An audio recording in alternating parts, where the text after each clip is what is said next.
Signal number 1 is raised in several northern Luzon areas as Emong intensifies into a tropical storm, while Tropical Storm Dante maintains its strength as it accelerates north-northwestward.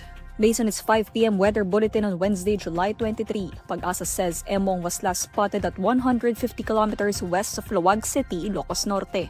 Emong carries maximum sustained winds of 65 kilometers per hour near the center and gustiness of up to 80 kilometers per hour.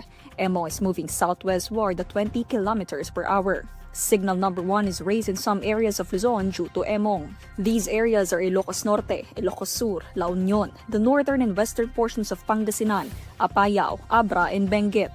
Very light or no damage to low-risk structures and light damage to medium to high-risk structures are expected in areas under signal number 1. Emong is forecast to move generally southwestward on Wednesday night before looping over the West Philippine Sea on Thursday morning through afternoon July 24 due to its interaction with Tropical Storm Dante. Emong is forecast to continuously intensify and may reach severe tropical storm category before making landfall on Friday, July 25. Meanwhile, Tropical Storm Dante maintains its strength as it accelerates north-northwestward. Dante was last spotted at 835 kilometers east-northeast of extreme northern Luzon. Dante carries maximum sustained winds of 65 kilometers per hour near the center and gustiness of up to 80 kilometers per hour. According to Pag-asa, Dante may exit the Philippine area of responsibility on Thursday afternoon or evening, July 24. The Office of the Civil Defense reports that at least 1.9 million individuals across the country have been affected by severe tropical storm Crising, the southwest monsoon or Habagat, and a low-pressure area. In a briefing on Wednesday, July 23, Office of Civil Defense Officer in Charge Assistant Secretary Rafi Alejandro IV says that over 500,000 families have been affected by the weather systems. More than 700 evacuation centers are currently housing around 25,000 families, while approximately 21,000 families are taking shelter outside of government-run facilities. Citing data from the National Disaster Risk Reduction and Management Council, Alejandro says 7 deaths, 7 injuries, and 8 missing persons have been reported in the affected areas. However, the Philippine National Police recorded a higher death toll, reporting 12 fatalities as of Wednesday. Alejandro clarifies that all casualty reports are subject to the NDRRMC's validation process. He also notes that local disaster councils submit validated reports, which are then consolidated by the National Council. Alejandro adds that during a meeting with Interior Secretary John Vic Remulla and local officials, more potential casualties were raised but are still being verified. The palace criticizes Vice President Sara Duterte for suggesting that floodwaters be delivered to Malacanang for President Bongbong Marcos to drink, calling the remark both confusing and amusing, especially given her apparent unfamiliarity with laws on rainwater collection. In a briefing on Wednesday, July 23, Presidential Communications Office Under Secretary Claire Castro responds to Vice President Duterte's comment about President Marcos's earlier proposal to collect Metro Manila floodwaters for agricultural and other productive uses. Unang-una po, kinutya niya ang suggestion na ito ng Pangulo na ipunin ang tubig ulan. Marahil ay hindi po niya batid ang batas na ito. Hindi po ito bago. Kaya nakakapagtaka po tayo na Vice Presidente pero hindi po niya alam ang batas patungkol po dito sa rainwater collectors. Castro is referring to Republic Act No. 6716, a law that mandates the construction of water wells and rainwater collectors in all barangays nationwide. Castro also mentions recent efforts such as the Department of Public Works and Highways' installation of rainwater collector systems in Nueva Vizcaya schools back in March. Castro points out that the law mandates to have a system for collecting rainwater. Castro also rebukes Vice President Duterte for criticizing the administration's response to the recent heavy rains. Hindi naman po talaga malalaman marahil ni Vice Presidente kung ano po ang pag-prepare ng administrasyon patungkol po dito sa bagyong Crising dahil wala po siya sa bansa at nagbabakasyon siya sa The Hague. At dahil mga pagpupulong na ito na kasama po bago po umalis ang Pangulong Marcos papuntang US, hindi po rin niya ito malamang nakita at nabalitaan.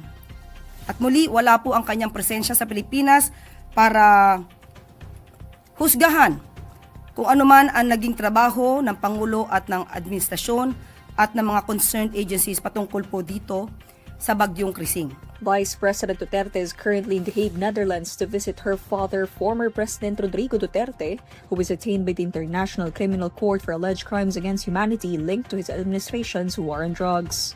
Meanwhile, President Marcos is in the United States following a bilateral meeting with U.S. President Donald Trump.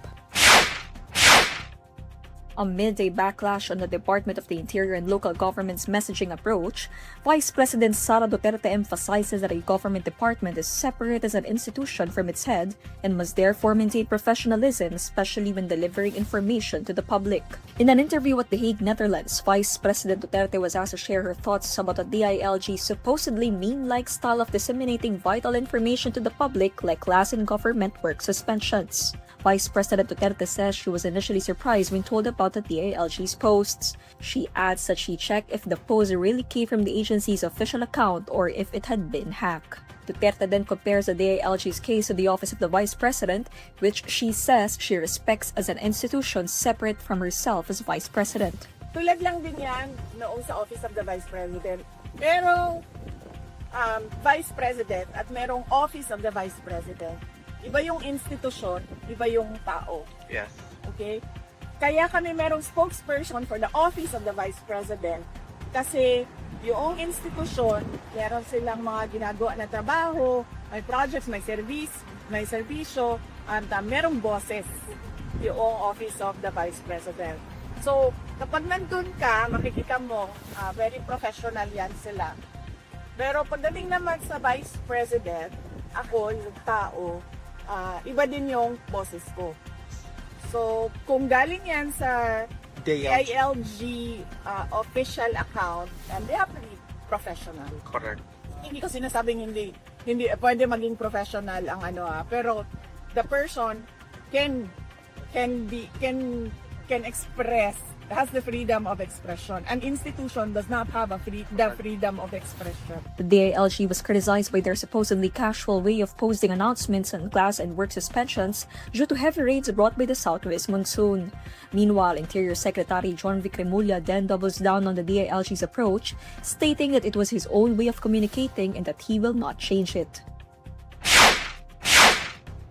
Acting Davo City Mayor Baste Duterte challenged Philippine National Police Chief General Nicolas Torre III to a fistfight. Torre, who served as a director of the Criminal Investigation and Detection Group, led the enforcement of the arrest warrant for the Davao mayor's father and former President Rodrigo Duterte last March. In the Sunday episode of his podcast entitled Basta Davaoenyo, Baste Duterte says Torre is only brave if he has the position. The mayor adds he can take on Torre if they had a fistfight.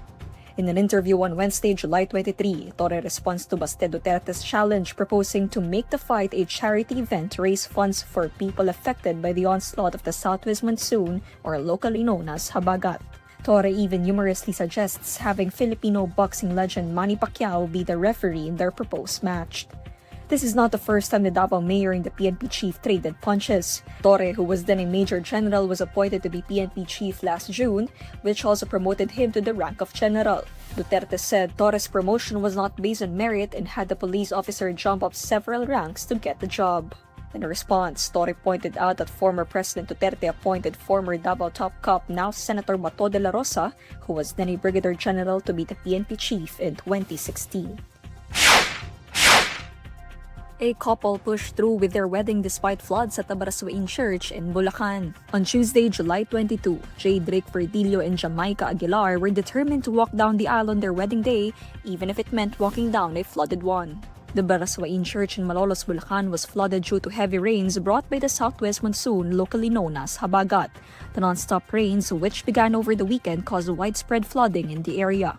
The couple anticipated the risk of flooding, but instead of letting the weather dampen the mood, they decided to push through with the wedding. Lakas lang po ng loob po talaga, saka po kasi marami po kasing, although sacrifice na po ito itself, pero mas marami po masasacrifice kasi pag i-reschedule po namin in other day. Aguilar waded down the aisle with her white dress and wedding train floating behind her through waters almost up to her knees, while Verdillo was waiting to receive her at the altar. Despite the turbulent weather, some family and friends made it to the wedding. The newlyweds have been together for 10 years. Hindi po matatapos ang pagsubok po. It's just a test na bago po kasi kami kasal, 10 years po kaming magkasintahan po, which is, we've been through a lot po, and it's just one of, ito po example is just one of our struggle na na-overcome.